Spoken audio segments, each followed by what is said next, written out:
Wednesday, October the 2nd. Lake level is about 916 and a half, hadn't changed much since last week.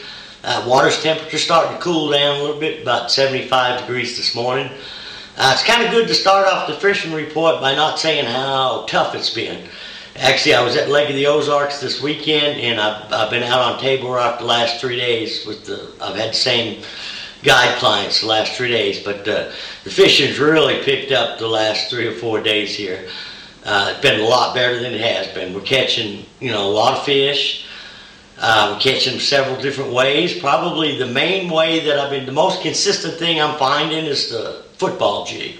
But what we've been doing in the morning is we've been throwing a wiggle wart, and up till about 8:30, 9 o'clock, they're biting it pretty good on main lake, secondary points.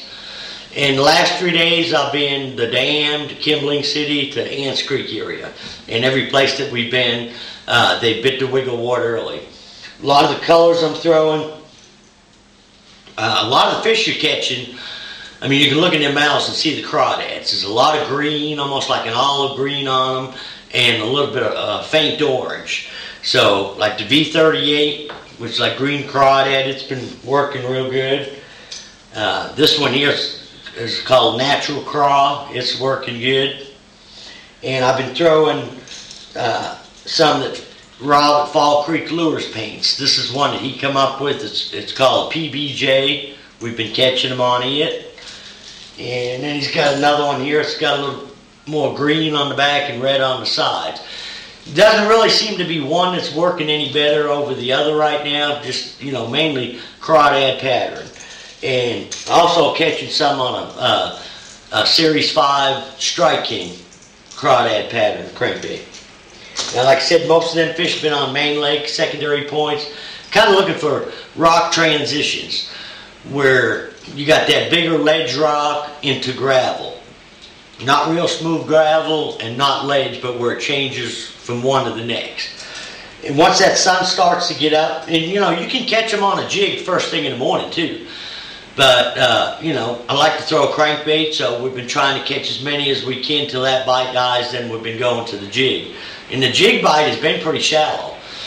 Some of them, especially early, will be up as shallow as like 5 foot, 2 to 5 foot. And I haven't been catching any fish deeper than 20.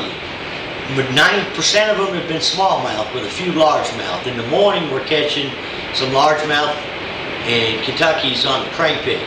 But when that sun gets up and we've been fishing the jig, like I said, they've been mainly smallmouths. I think there's some Kentuckies out deeper in that 35 to 45 foot, but when we're catching, to me there's no better fish to catch than a smallmouth. And when you're catching them in that 5 to 20 foot, to me there's no need to go out into that 35 to 40. But I think some of them might be bigger, and the numbers of fish that we're catching, like the last 3 days, the guys that I've had have been keeping track of how many they catch, and they're measuring them all.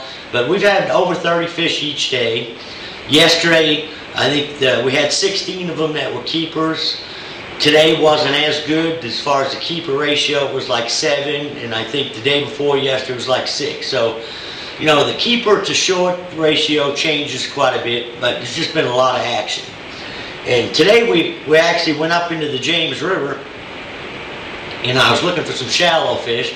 We caught several fish on a buzzbait, quite a few on a square bill, but I think just one keeper up there real shallow. The shad have started to work back into some of the creeks, but I'm still not catching a lot of keeper fish back there. But, it was fun to catch them on a buzzbait. I think we caught 4 or 5 on a buzzbait with one keeper, and I was throwing an all black buzzbait. Now, and there's also a pretty decent dock bite too. It's kind of a 1-2 punch on the docks.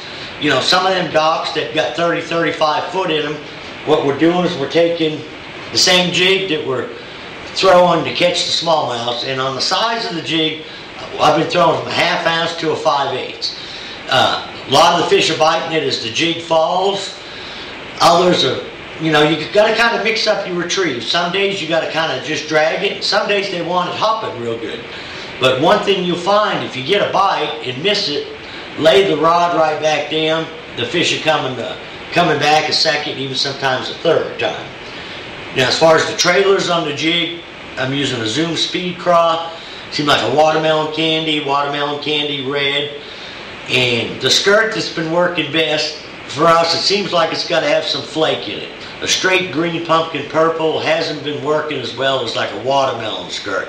This one is called a Triple X that Pig Sticker makes. This is the same color skirt, but instead of a Speed Craw, I've got a Chomper's Twin Tail. And where we're working that jig, you know, and popping it quite a bit, I think a lot of times you get better action out of the Twin Tail grub. And like I say, just have to kind of mix your retrieve up. Keep an eye on your line. Some of the fish are hitting it before it gets to the bottom, but once it gets to the bottom, what I'm doing is just popping it, reeling the slack, popping it, letting it go back to the bottom. Other times I'm just kind of dragging it. Like I say, some days they want it one way, the other, you know, other days they want it a little different. But like I was saying on the docks, what we're doing is taking this 5/8 ounce jig and then 20 to 30 foot deep stalls, flipping it in there kind of like you would a spoon in around the boats and the lifts. And a lot of the fish are hitting it on the fall. If they don't hit it on the fall, let it go to bottom, pop it a couple times and work it back out of the stall. Then you can get into the same docks where it's like 15 foot or less and take a finesse jig, like a 3/8 or 5/16 jig with a little critter craw. And I've been using brown and orange, and also the same colors that I've been throwing on the football jig and fishing from the 15 foot back to the walkways. There's been a few fish in there. So, you know, it's kind of been a lot of different ways to catch them. We haven't caught very many on the top water. You know, today it clouded up and rained a little bit. We've seen very little surface activity. A lot of the fish we do see feeding away out in the middle. Now, I've had several people, when I've been talking about using the braid on a spinning reel and using a fluorocarbon or monofilament leader, I've had a lot of people ask me what knot that I'm tying. Well, I don't know the name of it, but what I can do is I can show you how I tie it. And maybe somebody can look it up online and come up with the name for it. But what I'm doing is I've got my braid right here coming off my rod, and I've got my about 8 foot of fluorocarbon 8-pound leader. Put the two, lay them right up side by side, and I'm just making a loop, which I have both lines there. So what I'm going to have here, I've got the tag into my braid and the 8 foot of leader. What you're going to do is take that back through that loop,